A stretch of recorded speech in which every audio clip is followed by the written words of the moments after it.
श्री स्वामी समर्थ तुम्हाला. कसे आहेत तुम्ही? आपल्या हिंदू धर्मामध्ये कोजागिरी पौर्णिमेला खूप महत्त्वाचं असं स्थान आहे. आजच्या दिवशी चंद्रदेवाचा खूप प्रखर असा प्रकाश असतो. तर आजच्या दिवशी जे कोणी चंद्रदेवाची, इंद्रदेवाची, कुबेर देवाची, नंतर माता लक्ष्मीची जे कोणी पूजा अर्चना करत असते, त्यांना हे सर्व देव आपल्याला भरभरून असा आशीर्वाद देत असतात.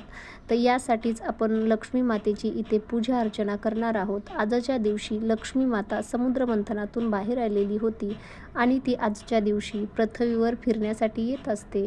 तर ते सर्व काही पाहत असती लक्ष्मी माता की तिच्या नामाचा जयघोष कोण करत आहे, कोण करत नाही, पूजा अर्चना कोण करत आहे, भजन कीर्तन कोण करत आहे आणि या सर्व देवांची पूजा वगैरे कोण करत आहे, हे सर्व काही पाहत असते आणि ते आपल्याला भरभरून आशीर्वाद देत असते. त्याच्यासाठी आपण कोजागिरी पौर्णिमा साजरी करतो.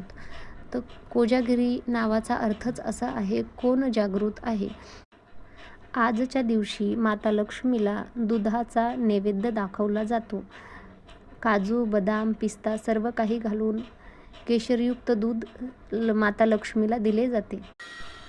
कोजागिरी पौर्णिमेच्या दिवशी जे कोणी पूजा अर्चना करेन त्याच्या घरामध्ये धन, धान्य, ऐश्वर्य, संपत्ती कुठल्याही प्रकारची कमतरता भासत नाही.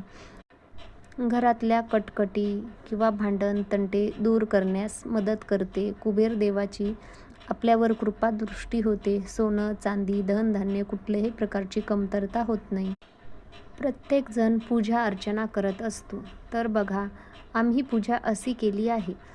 तर तुम्ही तुमच्या परीने तुमच्याकडे जे काही साहित्य उपलब्ध असते त्याच्यामध्ये तुम्ही पूजा अर्चना नक्की करा. आणि दुसरी गोष्ट, देव कधीही पाहत नाही की तुमच्याकडे काय सुविधा आहे, काय सुविधा नाही आहे. देव फक्त तुम्ही श्रद्धेचे फुलं आणि 2 तांदळाचे कण जरी देवाला तुम्ही अर्पित केले तरीसुद्धा देवाला पावतात. आणि असं काही गरज नसते कुठली पूजा अर्चना करण्यासाठी की खूप साऱ्या गोष्टी हव्या आहेत. ज्या काही हव्या गोष्टी असतात ते आपल्या घरात पहिल्यापासूनच उपलब्धी असते त्याची. तर एखादी गोष्ट नसली तरी लक्ष्मी माता आपल्याला समजून घेईन.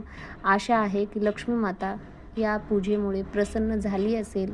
तर माझा एक व्हिडिओ आवडला असेल तर एक लाईक आणि एक कमेंट आणि सोबत सबस्क्राईब करायला विसरू नका. श्री स्वामी समर्थ. श्री स्वामी समर्थांचे भक्त असताल तर नक्कीच सबस्क्राईब करा. थँक्यू.